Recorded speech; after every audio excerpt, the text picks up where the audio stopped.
Προσπαθεί να οργανώσει την επίθεσή του η ομάδα του ΠΑΟΚ. Η κίνηση του Βενετίδη είναι καλή, σέντρα του επίσης ο Ελευθερόπουλος σώζει. Νέα προσπάθεια από τον Εγκομίτη, το σούτ μακριά, γκολ. 1-0 ο ΠΑΟΚ, ανοίγει το σκορ με τον Γιώτη Εγκομίτη σκόρερ στο 4ο λεπτό της συνάντησης και βεβαίως παίρνει φωτιά η Νέα Φιλαδέλφια από τους φίλους του ΠΑΟΚ. Έξαλλοι πανηγυρισμοί και βλέπετε εδώ τον σκόρερ να πανηγυρίζει, τον Γιώτη Εγκομίτη που βρήκε την μπάλα όπως ερχόταν. Καφές που δοκιμάζει το σουτ, η μπάλα φεύγει από τα χέρια του Ελευθερόπουλου, 2-0 ο ΠΑΟΚ. Ο ΠΑΟΚ λοιπόν διπλασιάζει τα τέρματά του με τον Βασίλη Μπορκότη στο 31.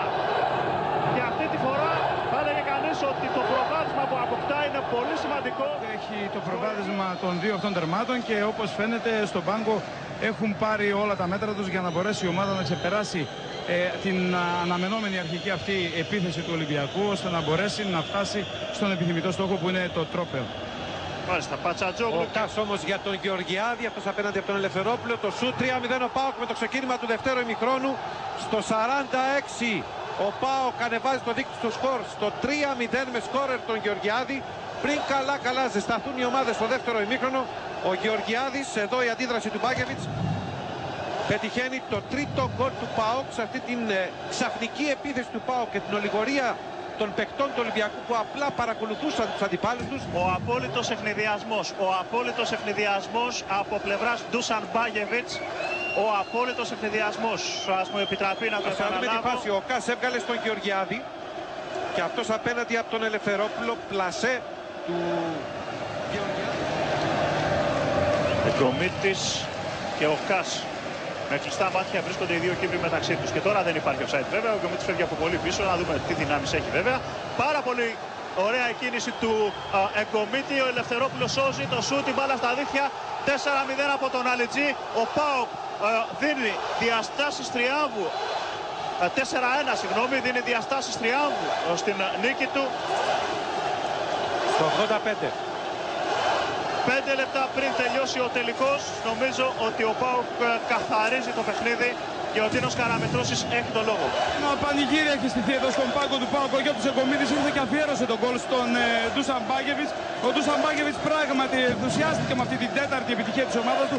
Ένα εκπληκτικό γκολ, κυρίαρχος ο ΠΑΟΚ σήμερα. Ασφαλώς δεν μπορεί να αμφισβητηθεί η τεράστια αυτή επιτυχία η οποία τον καταξιώνει. Εμείς μπορούμε να δούμε στο πλάνο μας, εκτός από την φάση της επίτευξης του τετάρτου γκολ του ΠΑΟΚ και το γεγονός ότι η Θεσσαλονίκη έχει πάρει ήδη φωτιά στα πλάνα που βλέπετε στην μικρή οθόνη του Κωνσταντίνου Στεφανόπουλου και τον υψώνει στο Αττικό ουρανό. Το τρίτο τρόπαιο στην ιστορία του ΠΑΟΚ και βεγγαλικά φεύγουν από τις εξέδρες για να φωτίσουν αυτή την βραδιά, αυτή την όμορφη βραδιά. Το ίδιο ακριβώς βέβαια συμβαίνει και στη Θεσσαλονίκη.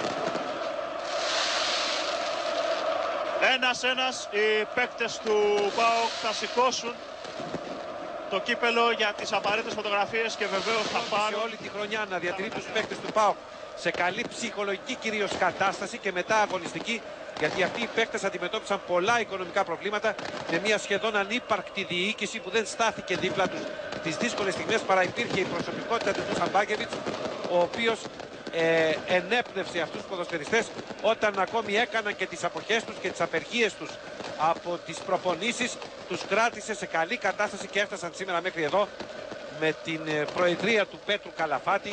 Ωστόσο τίποτα δεν έχει αλλάξει στο διοικητικό καθεστώς του ΠΑΟΚ. Να κατακτήσεις του ΠΑΟΚ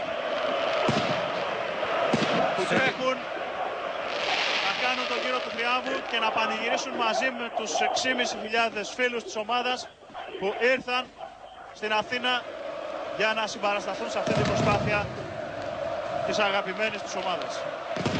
Οι έξαλλοι πανηγυρισμοί, η εικόνα μιλάει από μόνη της και ο Τίνος Καραμετρούσης, αν έχει κάτι σημαντικό, να πάρει το λόγο. Έχουμε τον ομάρχη Θεσσαλονίκης, τον κύριο Κώστα Παπαδόπουλο, ο οποίος θα μας πει για το τι σημαίνει για την πόλη της Θεσσαλονίκης μια τέτοια επιτυχία. Καταρχάς, σήμερα κέρδισε το ποδόσφαιρο, είδαμε ένα ωραίο ποδόσφαιρο, ο ΠΑΟΚ σαφώς καλύτερος και νομίζω ότι άξιζε η Θεσσαλονίκη το κύπελο που ο ΠΑΟΚ σήμερα παίρνει και εύχομαι και τα υπόλοιπα παιχνίδια του πρωταθλήματος να είναι αυτής της αξίας και βέβαια να σταματήσει η βία στα γήπεδα. Σήμερα ήταν μια άψογη διοργάνωση.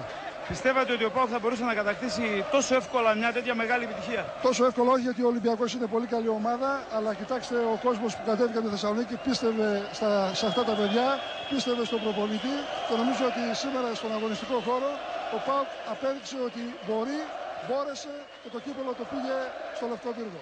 Νομίζω ότι... Ναι, ευχαριστώ κύριε Νομάρκα. Υπάρχει μια απίστευτη σκηνή τώρα. Ο νυν πρόεδρος του ΠΑΟΚ, ο κύριος Πέτρος Καλαφάτης, μαζί...